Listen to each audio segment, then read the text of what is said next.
जैसा कि आप देख पा रहे होंगे, हम इस वीडियो में देख रहे हैं। ये जो मॉडल पेपर फर्स्ट है ना, ये आपके मनोविज्ञान से संबंधित है। और जो हम ये मॉडल पेपर कर रहे हैं ना, ये आप धीर सिंह दवाई को तो जानते होंगे, तो उनकी बुक के थ्रू ये क्वेश्चन बनाए गए हैं। यानी आप ऐसे कह सकते हैं उनके द्वारा ये मॉडल पेपर बनाए गए हैं, जिनकी संख्या है 10, जिनमें से हम पहले नंबर का मॉडल पेपर कर रहे हैं, जो इस प्रकार ये दे रखा है। तो देख लेते हैं इसमें किस प्रकार की क्वेश्चन है और परीक्षा की दृष्टि से किस प्रकार के इंपॉर्टेंट है। और जो प्रीवियस में पूछे हुए हैं ना, मैं साथ ही साथ बताते चलूँगा कि ये इन परीक्षाओं में पूछे हुए क्वेश्चन है।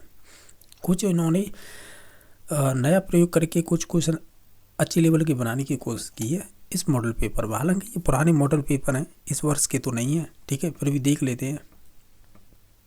जैसा आप देख पा रहे होंगे, जो पहला क्वेश्चन है कि बालक के व्यक्तित्व के मापन के लिए सर्वाधिक वस्तुनिष्ठ विधि कौन सी है। अगर आप इन सभी ऑप्शनों को देखेंगे तो देखो, वस्तुनिष्ठ विधि तो सभी हैं ये, ठीक है। तो इसमें से सबसे बेस्ट रहेगी या सर्वाधिक जो वस्तुनिष्ठ विधि है वो हो जाएगी समाज विधि, ठीक है। तो ऑप्शन नंबर सी सही हो जाएगा। हालांकि साक्षात्कार भी है, प्रश्नावली भी है और मनोविश्लेषण विधि भी है, ये सिग्मंड फ्रायड की है, यानी फ्रायड वाली।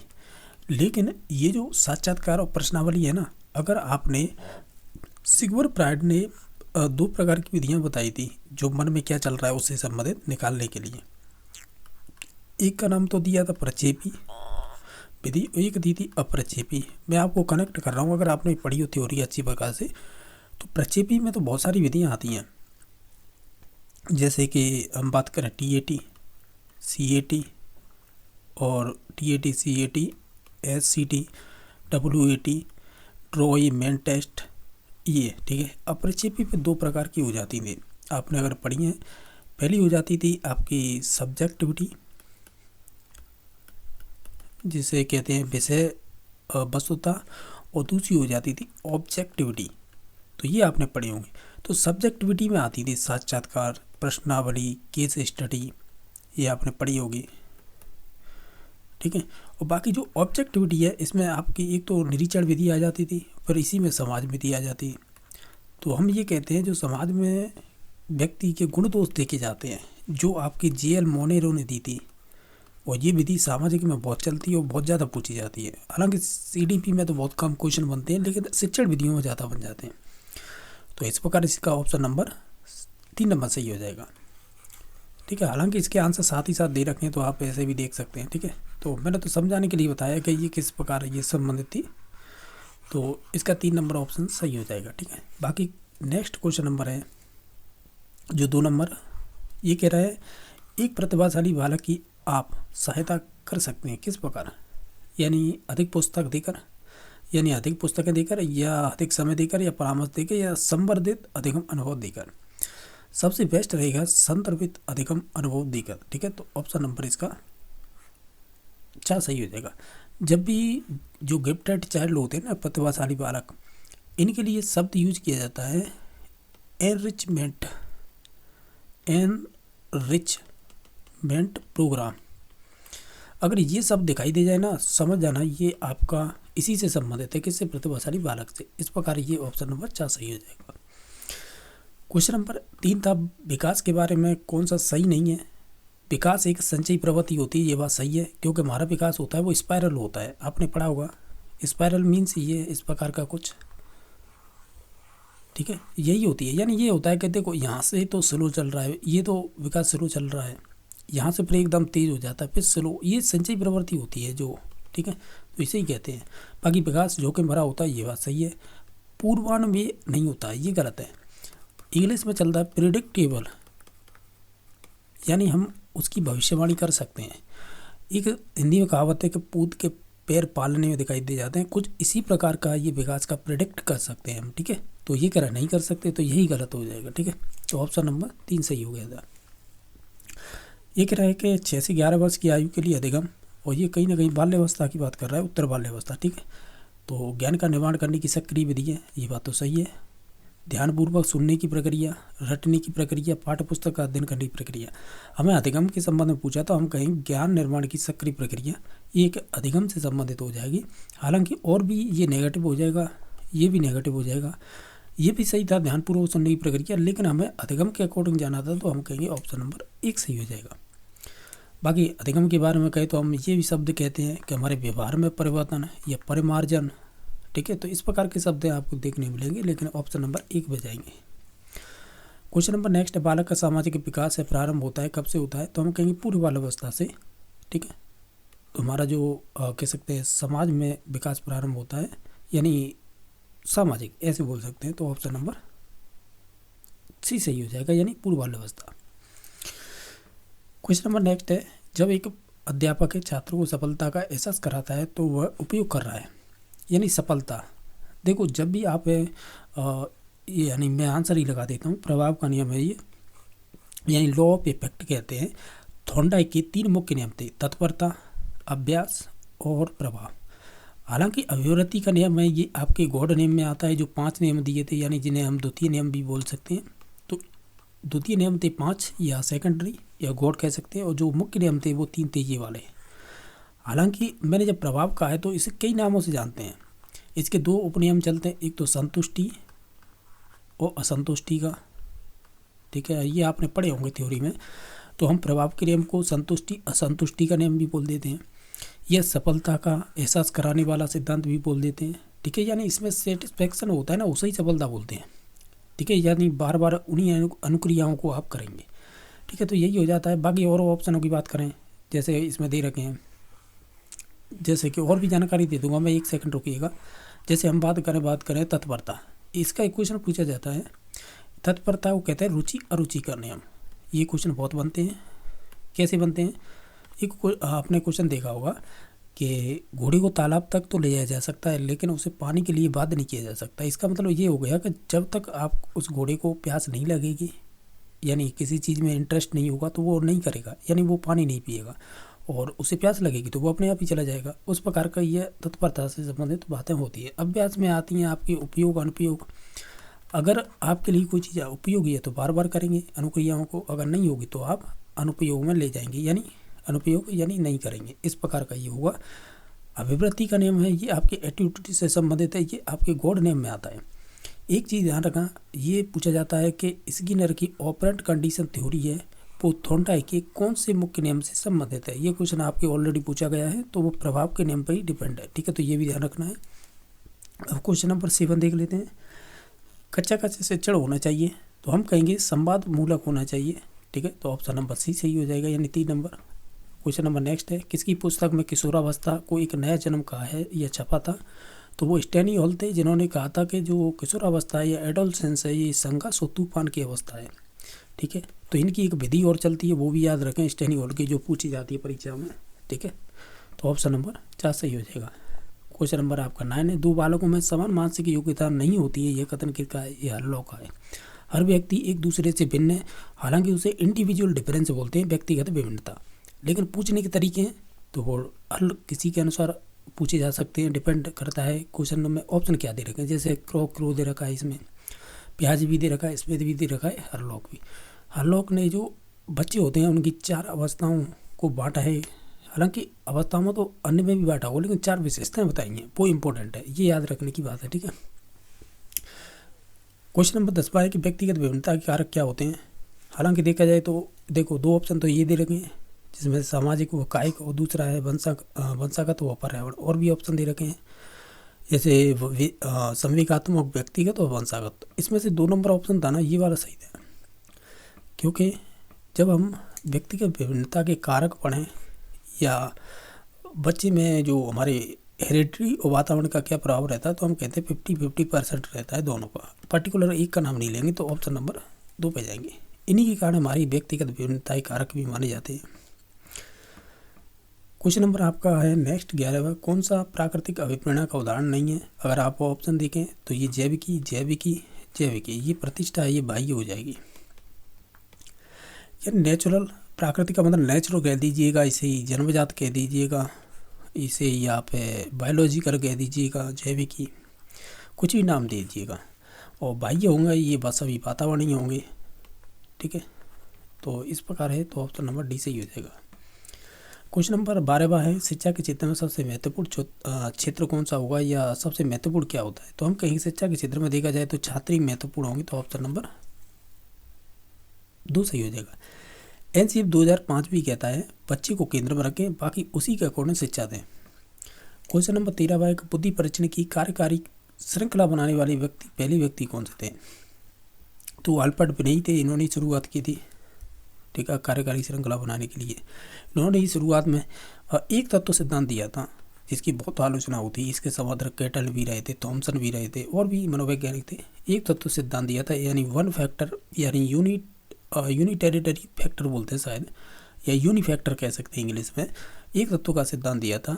इन्होंने कहा था कि अगर कोई सामाजिक में होशियार है तो वो मैथ में भी होगा, ठीक है, समझ रहे हो, या जो साइकोलॉजी जानता है तो वो अच्छा अर्थशास्त्री भी होगा, यानी वो एक चीज़ में होशियार है तो वो सभी में होशियार है, ये मानते थे ये अल्बर्ट बिनेई वगैरह। फिर इनकी आलोचना हुई, फिर 2 फैक्टर थ्योरी, फिर 3 फैक्टर थ्योरी, फिर मल्टी फैक्टर थ्योरी, फिर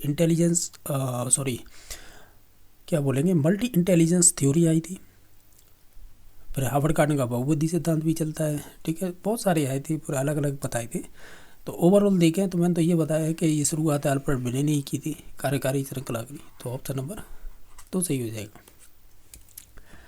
ये कह रहा है प्याजी के अनुसार किशोरावस्था में सामाजिक विकास की कौन सी अवस्था प्रारंभ होती है? तो वो ये प्रारंभ होना या उनकी विशेषता तो वो औपचारिक में ही आती है, ठीक है। तो ऑप्शन नंबर 3 सही हो जाएगा, क्योंकि संवेदी है, ये तो 1 नंबर की अवस्था है, ये 2 नंबर की है, ये 3 नंबर की है, ये 4 नंबर की है, ठीक है। किशोरावस्था की बात की जाती है तो वही है 11 वर्ष के बाद की उम्र है ये है 2 से 7, ये है 0 से 2 वर्ष या 1.5 वर्ष बोल सकते हैं, ठीक है। और बाकी स्थूल वाली ये 7 से 11 होती है। तो ये चीज़ें तो आप भी जानते होंगे, ठीक है। इनमें से सुमेलित नहीं है, ये वाले क्वेश्चन बहुत पूछे जाते हैं। जैसे प्राकृतिक बुद्धि है वो गार्डन की है, ये बात सही है, क्योंकि इसने नेचुरलिस्टिक कह सकते इंटेलिजेंस में भी बांटा था। इन्होंने 9 प्रकार बताए थे या फ्रेम बताए थे माइंड में, या आयाम बोल देते हैं नहीं, तो उनमें एक ये भी प्रकार होता। बाकी तरल बुद्धि है कैटल से, सही है, तरल और ठोस 2 प्रकार बताए थे, ठीक है। बाकी धारणात्मक व्यक्तित्व ऑलपोर्ट का है। तो ये धारणात्मक है ना, ये वाला ऑलपोर्ट का नहीं है। ऑलपोर्ट ने तो केवल सील गुणों की बात की है, या सील गुणों का सिद्धांत दिया था, तो ऐसे बोल सकते हैं। तो इनकी बात यहाँ पे नहीं होगी। बाकी त्रिआयामी या 3 डायमेंशनल थ्योरी बोलते हैं, ये गिलफोर्ड की है, जिसे COP भी बोलते हैं, कॉप, ठीक है। तो 1, 2, 4 ये सही थे, 3 नंबर गलत था। क्वेश्चन नंबर आपका नेक्स्ट है, ये पूछा है सुमेलित नहीं है, तो आप देखिए जैसे पर्सनैलिटी एंड कल्चर पैटर्न है, प्लांट का है, ये बात सही है। कंडीशन ऑफ लर्निंग है, ये कोटलेविन की नहीं है। रॉबर्ट गैने पढ़ा होगा हमने, रॉबर्ट गैने, इन्होंने सीखने की पदानुक्रम ही बताई थी, जिनमें 8 स्टेप बताए थे।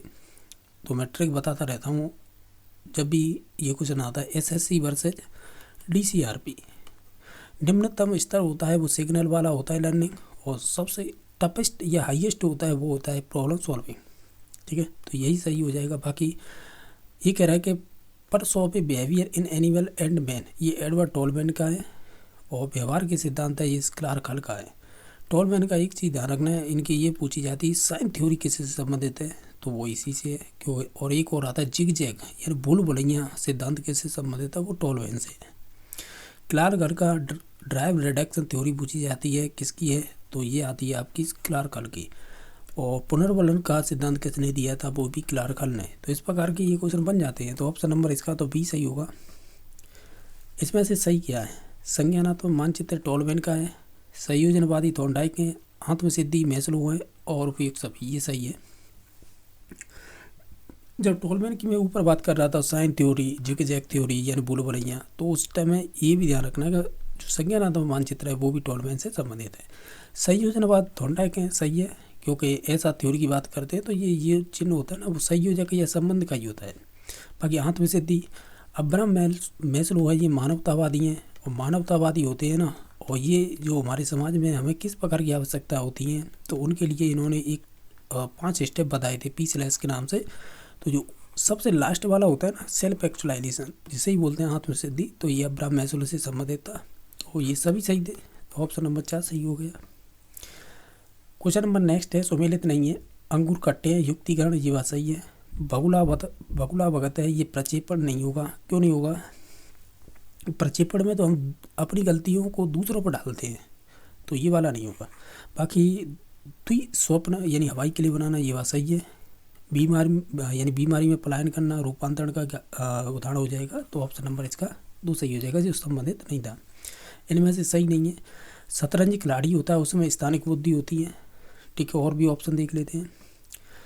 और जो आपके नर्तकी होते हैं उनमें शारीरिक गतिकी होती है, यानी ऐसे बोल सकते हैं बॉडी कास्थेटिक बोलते हैं, बॉडी कानेस्थेटिक इंटेलिजेंस बोलते हैं इसे। ये हार्वर्ड गार्डन के प्रकारों में ही आती है। शिकारी में प्राकृतिक बुद्धि और विक्रेता में अंत संबंधित।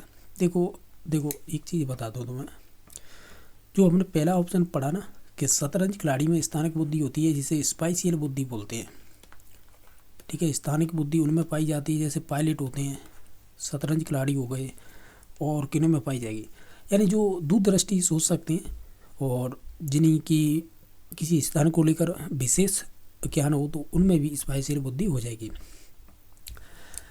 नर्तकी में हम बता दी शारीरिक गति हो जाएगी, शिकारी में प्राकृतिक हो जाएगी, लेकिन विक्रेता में अंत नहीं होगी। अब मैं देखो ये अंत फंत छोड़िए, मैं आपको समझा रहा हूँ। अगर आपसे ये कही कि इंट्रा, तब तो होती है स्वयं से संबंधित, और जब आपसे कहे कि इंटर, तब ये दूसरों के स्वभाव को समझने वाली होती है। तो विक्रेता होते हैं ना, वो दूसरों के स्वभाव को समझ जाते हैं, ठीक है। तो इस प्रकार इसमें इंटर हो गई। और इंटर को हिंदी में क्या कहते हैं मुझे मालूम नहीं, क्योंकि मैं कन्फ्यूज हो जाता हूँ। तो मैं तो इस प्रकार याद कर रखी है, अगर विक्रेता कही तो इंटर, ये दूसरों के भावों को समझने वाली बुद्धि, और जब स्वयं से संबंधित बात हो तो वो इंट्रा होती है। तो इस प्रकार इसका ये मिलन सही नहीं होगा। क्वेश्चन नंबर आपका 20वां है, वो इस प्रकार पूछा है कि व्यक्तिगत क्रियात्मक परीक्षण नहीं है। अगर आप इसमें से देखें, एक तो इसमें से देखो, एक तो होता है आर्मी अल्फा परीक्षण, एक होता है आर्मी बीटा। हालांकि ये देने वाले एक ही मनोवैज्ञानिक थे, ऑर्थर एस ओटिस नाम आता है। तो देखो आर्मी अल्फा परीक्षण है, वो तो आपका सामूहिक बुद्धि परीक्षण है, जबकि जो आर्मी बीटा परीक्षण है ये आपका कह सकते हैं असामूहिक हो जाएगा। यानी वो आर्मी अल्फा है सामूहिक, तो ये असामूहिक हो जाएगा, ठीक है। तो ये आपके ऑर्थर एस ओटिस से संबंधित है, जो क्रियात्मक परीक्षण एक बनी नहीं माना जाएगा, ठीक है, ऐसे बोल सकते हैं। तो ऑप्शन नंबर 2 सही हो जाएगा। मैं कन्फ्यूजन इसलिए हो रहा हूँ, देखो आर्मी अल्फा परीक्षण होता है ना, अल्फा है इसका चिन्ह लगा सकते हैं या लिख सकते हैं अल्फा परीक्षण, या अल्फा आर्मी अल्फा कह सकते हैं इसे। तो ये आपका होता है सामूहिक बुद्धि परीक्षण, ठीक है। और जो आपका बीटा है, तो हमें से देखो मुझे टर्म याद नहीं आ रही कि इसे सामूहिक या इसे कह रहे तो इसे क्या कहेंगे, या तो मैं इसे कहूँगा असामूहिक, क्योंकि मुझ पर शब्द नहीं आ रहा याद, असामूहिक बुद्धि परीक्षण, ठीक है। तो इस प्रकार इसका ऑप्शन नंबर 2 सही हो जाएगा। क्वेश्चन नंबर 21 है, सृजनात्मक के संबंध में गलत बताइएगा। तो सृजनात्मकता जन्मजात होती है, ये बात तो सही है। अर्जित भी होती है, सही बात है। अपसारी चिंतन की प्रक्रिया होती है, ये भी बात सही है। लेटरल थिंकिंग मानी जाती है, आउट ऑफ बॉक्स मानी जाती है, यानी एक ही चीज़ के बारे में विभिन्न तरीके से सोच सकते हैं, वो भी इसे विशेषता होती है। प्रक्रिया एवं परिणाम दोनों होती है, ये तीनों तो सही हैं। लेकिन अपसारी चिंतन है ना, अभिसारी बोलते हैं जिसे, सॉरी अभिसारी चिंतन बोलते हैं, ये तो केवल ये कह सकते हैं ये सृजनात्मक बच्चों से संबंधित नहीं होगी, ठीक है। तो ऑप्शन नंबर कह सकते हैं डी ऑप्शन या 4 नंबर ऑप्शन सही हो जाएगा। यानी ओवरऑल कहें तो ये 4 नंबर की अभिसारी चिंतन है ना, ये आपकी सृजनात्मक या जो क्रिएटिव चाइल्ड होते हैं उनसे संबंधित विशेषता नहीं मानी जाती है, बाकी तीनों ऊपर की मानी जाएंगी। क्वेश्चन नंबर 22 है, एक बालिका परीक्षा में मेहनत करती है तो यह क्या है, तो हम कहेंगे वो उच्च उपलब्धि अभिप्रेरणा से संबंधित है, ठीक है। तो ये कहीं ना कहीं जब भी उपलब्धि अभिप्रेरणा आ जाए ना, तो यहाँ पर मैकलीलैंड का नाम चलेगा साथ ही साथ, मैकलीलैंड, और इनके साथ हुए थे एटकिंसन सहयोगी, एटकिंसन, ठीक है। तो इन्होंने 1961 में दिया था ये सिद्धांत, ये उपलब्धियों से ही संबंधित था, यानी अचीवमेंट मोटिवेशन। तो ऑप्शन नंबर सी सही हो जाएगा। ये कह रहे शिक्षा बिना बोझ के रिपोर्ट का संबंध किससे है, तो ये आपकी NCF 2005 से है, यानी लर्निंग विदाउट बर्डन, ये NCF 2005 ही कहता है। क्रियात्मक अनुसंधान की विशेषता है, तो हम कहेंगे विद्यालय की कार्यकारिणी का अध्ययन किया जाता है, अध्यापक कार्यप्रणाली का अध्ययन करता है, और न्याय दर्श कक्षा होती। तो ऑप्शन नंबर इसका डी सही हो जाएगा, यानी सभी कथन सही थे। क्वेश्चन नंबर आपका 25 भाई, परीक्षण का जब भी प्रयोग किया जाए तब उसके परिणाम में किसी भी प्रकार का अंतर न होना, ये समानता कहलाती है। तो हम कहेंगे विश्वसनीयता, तो ऑप्शन नंबर डी सही हो जाएगा। आरटी एक्ट 2009 में शिक्षक का दायित्व तो नहीं था, प्रति सप्ताह 45 घंटे ये तो था, प्लस इसमें तैयारी का समय भी है।